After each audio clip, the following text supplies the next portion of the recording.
కళల ద్వారా కూడా దేవుడు మాట్లాడతాడా?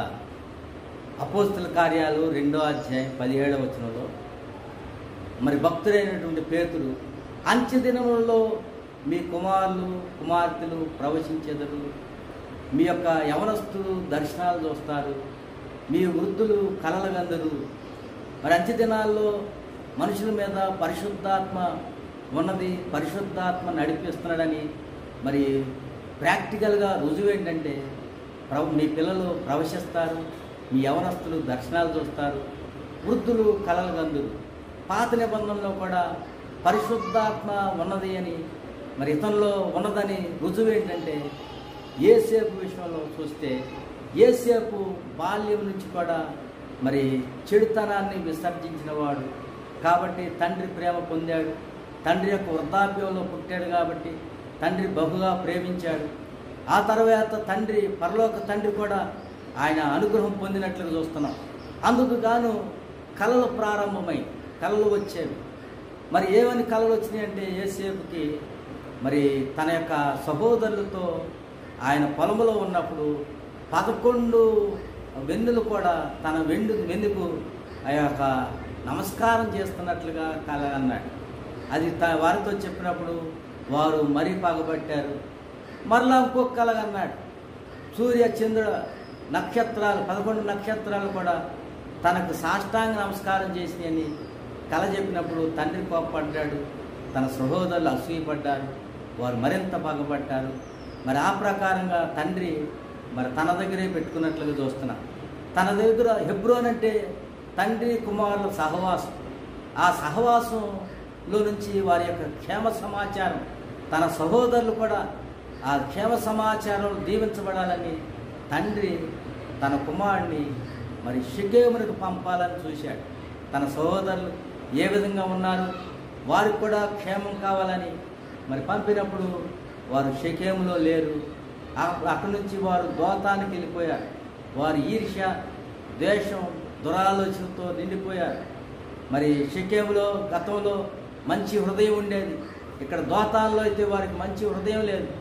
ఎప్పుడైతే క్షేమ సమాచారం తన సహోదరులకు కూడా మేలు చేయాలని యేసేపు తన సహోదరుల దగ్గరికి వస్తున్నాడో వారు దూరం నుండి చూసి కలలుగన వాడు వస్తున్నాడు, ఇతనిని చంపి గోతిలో పడవేస్తే ఇతని కలలేమవుతాయి అని చెప్పి ఆలోచన చేస్తున్నారు, దురాలోచన చేస్తున్నారు.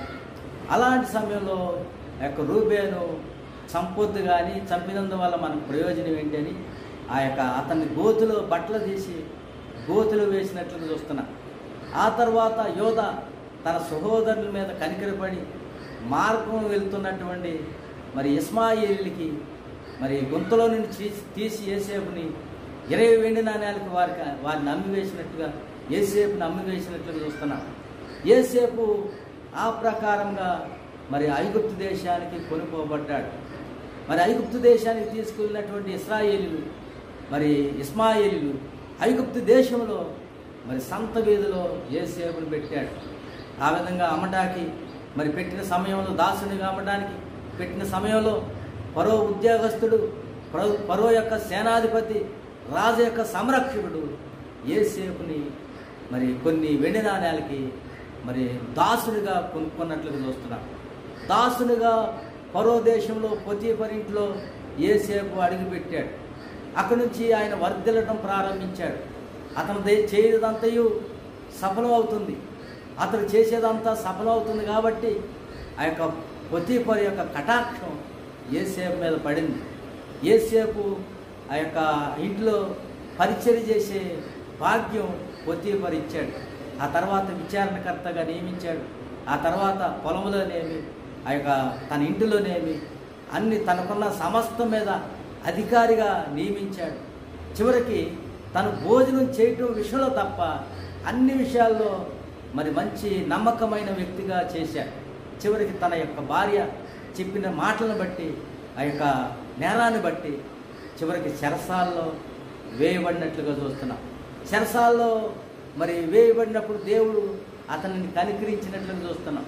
అతని యొక్క కనికరించి దేవుడు ఏం చేశాడంటే అక్కడ దేవుడు తోడుగా ఉండి యేసేపు మీద చెరసాల నాయకునికి, ఆ యొక్క రాజు యొక్క సేనాధిపతికి కటాక్షం కలిగినట్లుగా చూశాడు. ఎప్పుడైతే ఆ చెరసాల నాయకుడికి కటాక్షం వచ్చిందో చెరసాల్లో ఒక అధికారిగా యోసేపును నియమించినట్లు చూస్తున్నాం. చెరసాల అంతటి మీద విచారణకర్తగా నియమించాడు. సర్వ హక్కులు కూడా మరి యోసేపుకి ఇచ్చినట్లు చూస్తున్నాం. ఎప్పుడైతే యోసేపు ఆ విధంగా దీవించబడ్డాడో అక్కడ తండ్రి ఇంటిలో దేవుని యొక్క ప్రేమను పొందాడు. మరి ఆ యొక్క పొతీఫర్ ఇంట్లో ఆ యొక్క కటాక్షాన్ని పొందాడు. చెరసాల నాయకుడింట్లో కూడా ఆ కటాక్షాన్ని పొందాడు. ఆ సమయంలో ఏం జరిగిందంటే రాజు యొక్క ఉద్యోగస్తులు పానాదాయకుల అధిపతి, భక్ష్యకారుల అధిపతి, మరి వీరిద్దరు కూడా రాజు దృష్టికి నేరం చేశారు కాబట్టి వారు కూడా చెరసాలకు తరలింపబడ్డారు. చెరసాల నాయకుడికి అప్పచెప్పారు, సేనాధిపతికి అప్పచెప్పారు. ఆ సేనాధిపతి మీద ఆ యొక్క ఇంట్లో చెరసాల ఇంట్లో యోసేపు అందరికీ ఉపచారం చేస్తున్నారు కాబట్టి మరి ఈ యొక్క రాజు యొక్క ఉద్యోగస్తులు కూడా ఉపచారం చేస్తున్నారు. ఉపచారం చేస్తుంటే ఒక రోజు ఇద్దరు చింతాక్రాంతులై ఉన్నారు. ఏమిటి మీరు ఇంత చింతాక్రాంతులై ఉన్నారని విచారంగా ఉండడానికి గల కారణం ఏంటని యోసేపు వారిని అడిగినప్పుడు వారిద్దరూ కళలు చెప్పినట్లుగా చూస్తున్నాం.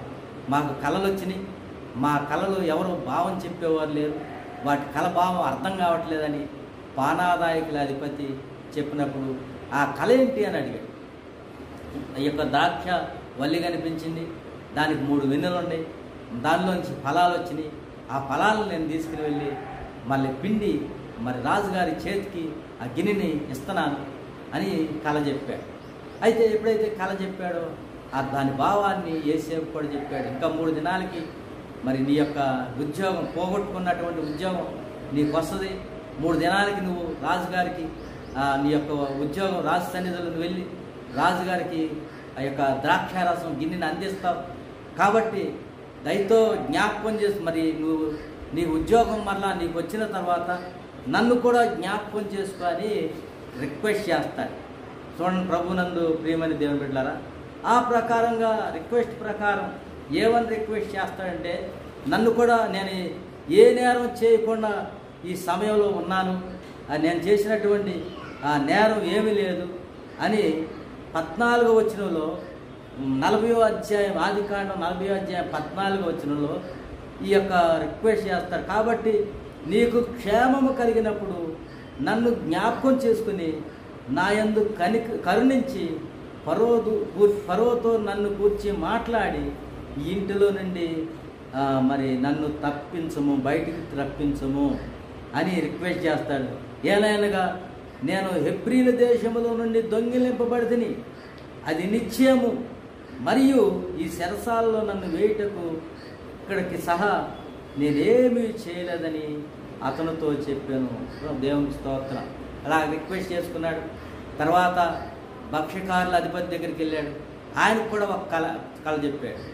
మరి ఏమిటి ఆ కళ? 3 గంపలు ఉన్నాయి. మరి 3వ గంపలో పై గంపలో తెల్లని పిండి వంటలు ఉన్నాయి. నేను ఫరోకి భోజనం తీసుకెళ్తున్నాను, రాజుగారికి భోజనం తీసుకెళ్తున్నాను.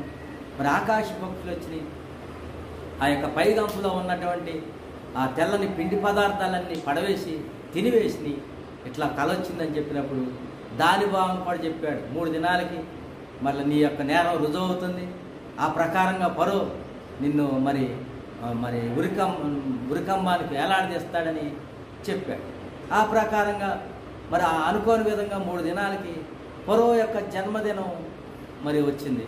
ఆ రాజు యొక్క జన్మదినంలో గొప్ప విందు చేయించాడు. ఖైదీలందరినీ మరి వారి నేరాల్ని రుజువు చేస్తున్న సమయంలో పానాదాయకుల అధిపతి యొక్క నేరం రుజువు కాలేదు కాబట్టి రాజు మరలా ఆ యొక్క పానాదాయకుల అధిపతి మరి తన రాజ్యంలో గిన్నెను అందించే ఉద్యోగం, మరి ద్రాక్ష గిన్నెను అందించే మరి ఉద్యోగం రాజుగారు ఉద్యోగం ఆయనకి ఇచ్చాడు. అయితే మరి భక్ష్యకారుల అధిపతి యొక్క ఆ యొక్క నేరం రుజువైంది కాబట్టి అతన్ని 3 దినాలకి మరి ఆయన మరి మ్రాను మీద వేలాడి చేసి చంపివేసినట్లుగా చూశాం. ఈ ప్రకారంగా పానాదాయకుల అధిపతి రాజు సన్నిధిలోకి వెళ్ళాడు. తనకు మేలు చేసినటువంటి వారిని, తన యొక్క క్షేమం కోరినటువంటి వారిని, తనకు ఉపకారం చేసినటువంటి వారిని మరి పానాదాయకుల అధిపతి మర్చిపోయాడు. ఈ దినాల్లో కూడా ప్రభునందు ప్రియమైన దేవుని బిడ్డలారా, చేసిన మేలును మర్చిపోయేవారు ఎంతోమంది ఉన్నారు. కానీ మరి మేలు చేసినటువంటి ఆ యొక్క యోసేపును పానాదాయకుల అధిపతి మర్చిపోయాడు. అయితే దేవుడు మాత్రం మర్చిపోలేదు. దేవుని యొక్క కటాక్షం, దేవుని యొక్క కనుదృష్టి మరి దుష్టత్వం చూడలేనంత నిష్కల్మషమైనది కాబట్టి దేవుడు యోసేపును మర్చిపోలేదు. 2 సంవత్సరాల తర్వాత మరలా రాజుగారికి 2 కళలు వచ్చింది. ఆ 2 కళల్లో ఎలాంటి కళలంటే, రాజుగారికి బలమైనటువంటి ఆవులు ఒక నది ఒడ్డున, రైలు నది ఒడ్డున నిలబడ్డాడు రాజు. బలమైనటువంటి ఆవులు ఆ నదిలో నుంచి బయటకు వచ్చినాయి. తర్వాత బలహీనమైనటువంటి పక్క చిక్కిన ఆవులు వచ్చేసి ఆ బలమైనటువంటి ఆవుల్ని మింగేసినా సరే అవి పక్క చిక్కిన ఆవులు, బలహీనమైన ఆవులు, ఏమాత్రం బలమైన ఆవులు వాటి యొక్క కడుపులో ఉన్నట్లుగా కనిపించలేదు. మరొక కళ వచ్చింది. 7 వెన్నులు ఒక దంట్లో పుట్టినాయి.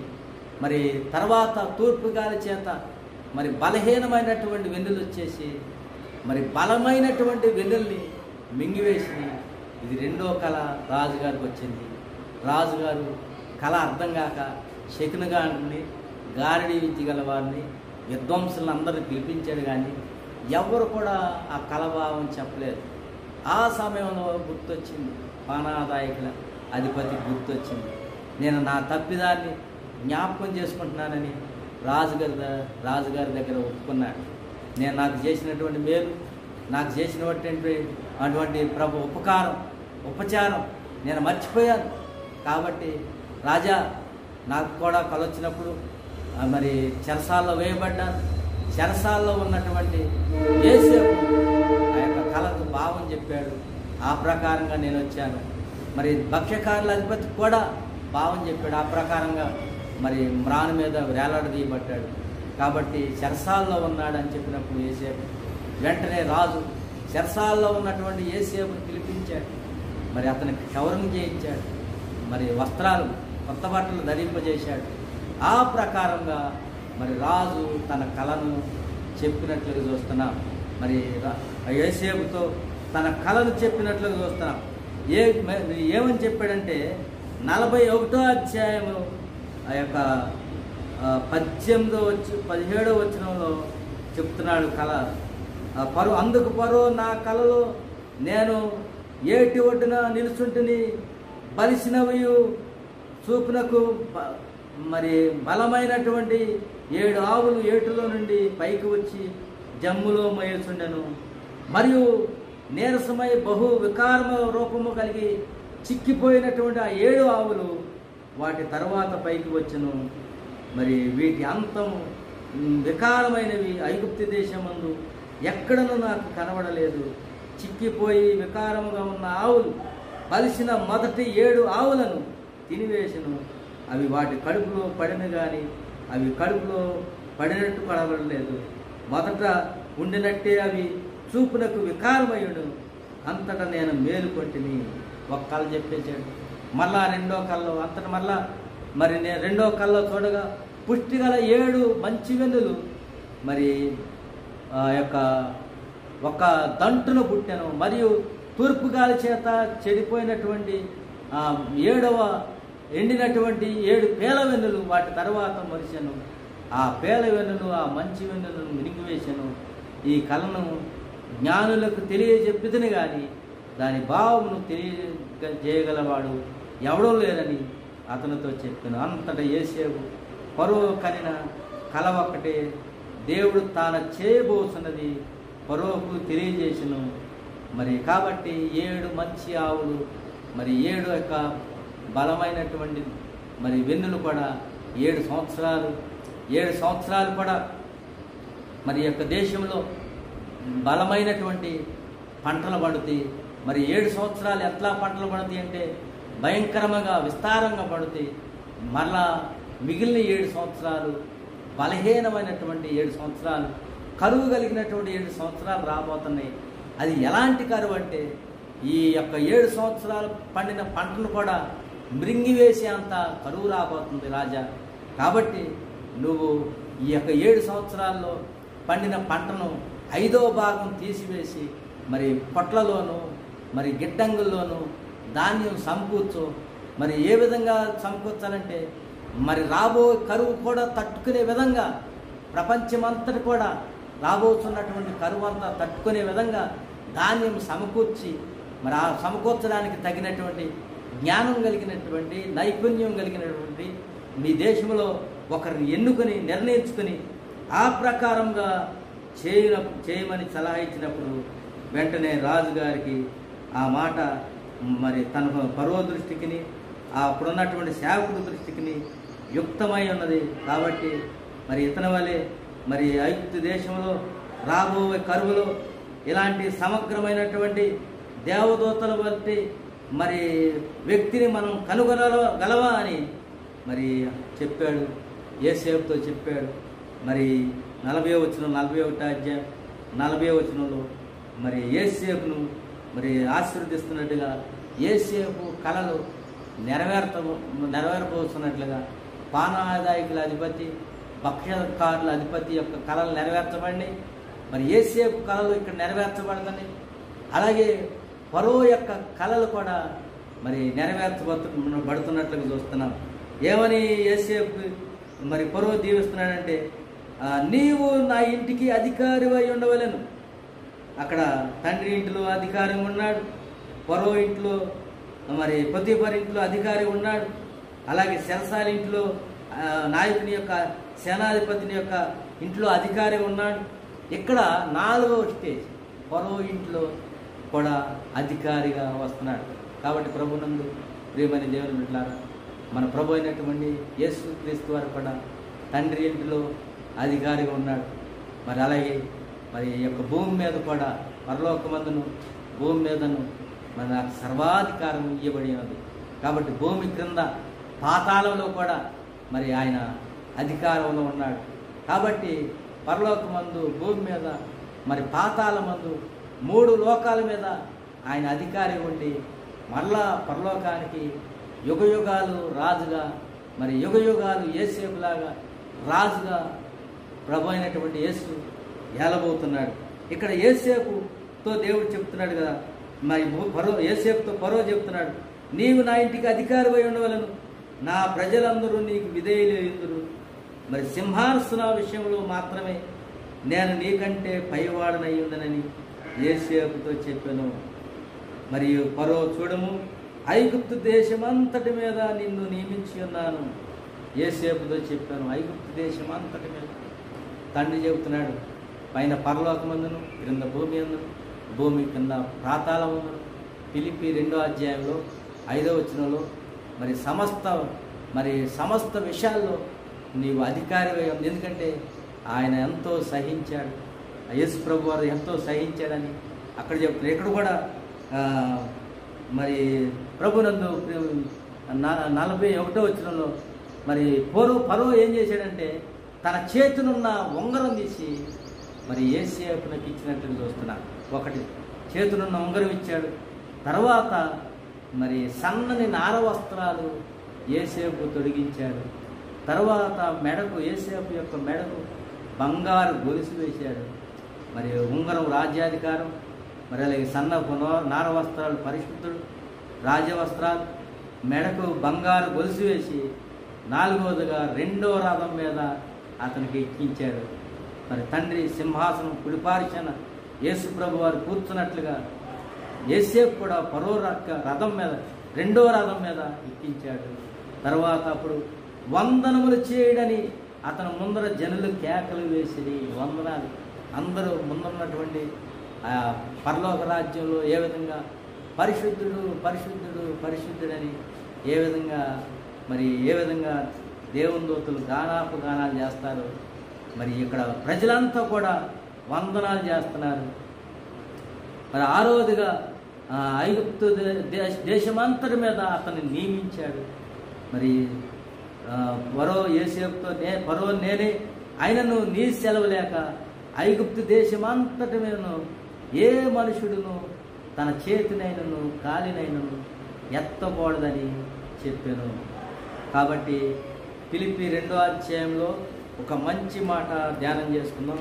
ప్రభునందు ప్రియమైన దేవుని బిడ్డలారా, ఈ యొక్క ప్రభు అయినటువంటి యేసుక్రీస్తు వారికి కూడా తండ్రి అయిన దేవుడు ఎలాంటి అధికారం ఇచ్చాడంటే, మరి చూడండి 2వ అధ్యాయం ఫిలిప్పీ పత్రిక 2వ అధ్యాయంలో ఆయన ప్రభు అయినటువంటి దేవుడు ఏమని చెప్తున్నాడంటే, అందుచేతన పరలోకముందున్న వారిలో కానీ భూమి 2వ అధ్యాయం 9వ వచనంలో భూమి మీద ఉన్న వారిలో కానీ భూమి కింద ఉన్న వారిలో కానీ ప్రతి మోకాలను యేసునామమున వంగినట్లు ప్రతి నాలుకయు తండ్రి అయిన దేవుని మహిమార్థమై యేసుక్రీస్తు ప్రభు అని ఒప్పుకున్నట్లును దేవుడు ఆయనను అధికంగా హెచ్చించి ప్రతి నామమునకు పైనామమును ఆయనకు అనుగ్రహించినట్లుగా, తండ్రి అనుగ్రహించినట్లుగా పరో యేసేపు మరి అనుగ్రహించినట్లుగా చూస్తాం. యేసేపు ప్రభునందు ప్రియమైన దేవుని బిడ్డలారా, ఆ తర్వాత యేసేపు జన్నత్ప నెహు అని పేరు పెట్టినట్లుగా చూస్తున్నాం. మరి 7 ఆశ యొక్క ఐగుప్తు దేశమందును ఏ మనుషుడు తన చేతినైనను కాలినని ఎత్తకూడదని చెప్పాను. మరియు పరు యేసేపునకు జన్నత్ప నెహు. మరి ఇశ్రాయేల్ యొక్క ప్రస్తుత ప్రధాని ఎవరంటే నెతన్యాహు. యేసేపు పేరు కూడా జన్నత్ప నెహు. అంటే మరి ఇశ్రాయేల్ అందరూ కూడా యేసేపు యొక్క రాజరికం కింద రాజరికాన్ని మరి ఇచ్చినట్లుగా చూస్తాను. అందుకే యేసేపు మరి యాకోబు యేసేపుని దీవిస్తాడు, మోషే యేసేపుని దీవిస్తాడు.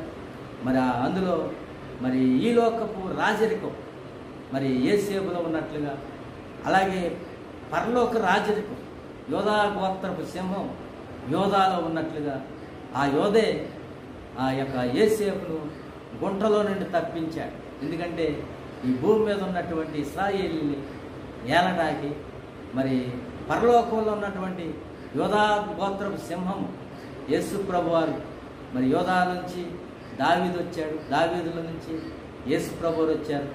అబ్రహాంకి ఇచ్చినటువంటి వాగ్దానాలు భూలోక సంతానం ఇస్కరైన వలలి, అలాగే పరలోక సంతానం మరి ఆకాశ నక్షత్రాలు. మరి యేసేపు యొక్క ఆ ఏలడానికి, యేసేపు ఇశ్రాయేలుని ఏలడానికి మరి జన్నత్ప నెహు యేసేపు పేరు పెట్టినట్లుగా చూస్తున్నాం. ప్రభునందు ప్రియమైన దేవుని బిడ్డారా, మరి కళలు నెరవేర్చబడతాయి. ప్రతి కళ కూడా దేవుడిచ్చే కళలు ఉన్నాయి, మన స్వనీతిని స్వబుద్ధిని ఆధారం చేసుకుని వచ్చే కళలు ఉన్నాయి, అలాగే సాతానిచ్చే కళలు ఉన్నాయి. కాబట్టి దేవుని యొక్క వాక్య ప్రకారం మరి బైబిల్ అంతా కూడా కళలు లేవు, దర్శనాలు లేవు అంటే బైబిల్ అంతా కూడా కళలు దర్శనాలే. దేవుడు ఆ రోజున్న దేవుడు ఈ రోజు ఉన్నాడు, నిన్న నేడు రేపు. ప్రకటన 1:8 he was, he is for ever. ఆయన ఉన్నాడు మరి ఉంటాడు. కాబట్టి ప్రకటన 1:18 మరి ఆయన యుగ యుగాలు ఆయన మనల్ని నడిపిస్తాడు. కాబట్టి అలాంటి దేవుని సన్నిధిలో ఉన్నాం. నా జీవితంలో కూడా కేవలం నేను విజయవాడ వాస్తవ్యుడిని, మరి హైదరాబాద్కి వచ్చి ఉంటున్నానంటే అవి కేవలం కళలు దర్శనాలే తప్ప నాకు ఈ ప్రాంతం తెలియదు, ఏరియా తెలియదు. నాకు ఇష్టమైన ప్రదేశం మరి దేవుని మాటను బట్టి నాకు ఇష్టమైన ప్రదేశం విజయవాడలో ఉండేవాడిని బాల్యకాలంలో. అయితే నా స్థితి మార్చబడి నేను ఇక్కడికి వచ్చి ఇక్కడే గూడు కట్టుకుని నివసిస్తున్నానంటే, పర్మనెంట్ వాస్తవ్యుడిని అయ్యానంటే కారణము దేవుడు కళలు దర్శనాలే, అందుకు తప్ప మరి నా జీవితంలో ఏం తెలియదు. ఇది నిజం. కళల దర్శనాల ద్వారా దేవుడు మాట్లాడతాడు. కళల ద్వారా ఈ ప్రాంతానికి వచ్చాం. మరి కళల ద్వారా దర్శనాల ద్వారా దేవుడు మాట్లాడాడు కాబట్టి ఇక్కడ ఈ విధంగా సురక్షితంగా క్షేమంగా దేవుడి కొరకు సాక్షిగా ఉండగలుగుతున్నాం. దేవుడు మాట్లాడే దేవుడు మరి మాట్లాడాలని ఎవరికైనా ఆశ ఉంటే మరి దయచేసి సంప్రదించండి. మరి కొంతమంది దేవుడితో మాట్లాడే అనుభవాన్ని పొందుకున్నారు, వారందరూ కూడా దేవుల్లో ఆనందిస్తున్నారు. కాబట్టి దేవుల్లో ఆనందించాలంటే దేవోక్తి లేని ఎడల మనుషులు కట్టులేక జీవిస్తారు.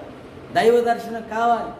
చాలామంది దైవ దర్శనం లేనివాడు తన ఇష్టానుప్రకారంగా మరి దేవుని పరిచర్య చేయడానికి తన స్వనీతితో మరి స్వలాభం కొరకు మరి దేవుని పని చేస్తున్నారు. కానీ దైవ దర్శనం ద్వారా పొందినటువంటి దేవుని కళ ద్వారా వచ్చినటువంటి ఆ యొక్క పరిచర్య దేవుని సన్నిధిలో, దేవుని దృష్టిలో అది మరి మీరు దేవుని సన్నిధిలో కోటేశ్వరులు అవుతారు.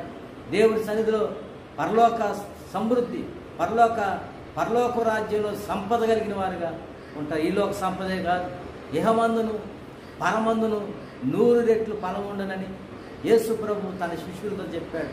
ఈ లోకంలోనే 100 రెట్లు ఫలం ఉంటుంది. అంతేకాదు, దేవుడు విడిచిపెట్టే దేవుడు కాదు. అతి ముఖ్యముగా పరలోక రాజ్య సంపద కోసం మనమంతా ప్రయాసపడుతున్నాం. కాబట్టి పరలోక రాజ్య సంపద కావాలంటే మరి దయచేసి మేము కూడా దేవుని యొక్క నిర్ణయాన్ని బట్టి దేవుని కొరకు నోవాహు వాడ కట్టినట్లుగా మరి అలాంటి సంపద కలిగి మరి ఈ లోకంలో జీవించడానికి నోవాహు వాడ కట్టినట్లుగా ఒక తరబీదు ఇవ్వటానికి, వారికి ట్రైనింగ్ ఇవ్వటానికి దేవుడు మమ్మల్ని నిలబెట్టుకున్నాడు. కాబట్టి సంప్రదించి మీరందరూ కూడా మేలు పొందగలరని ప్రభు అయినటువంటి యేసుక్రీస్తు నామములో మరి మనవి చేసుకుంటున్నాం, బతిమలాడుకుంటున్నాం. దేవుడి మాటలు దీవించి ఆశీర్వదించారు.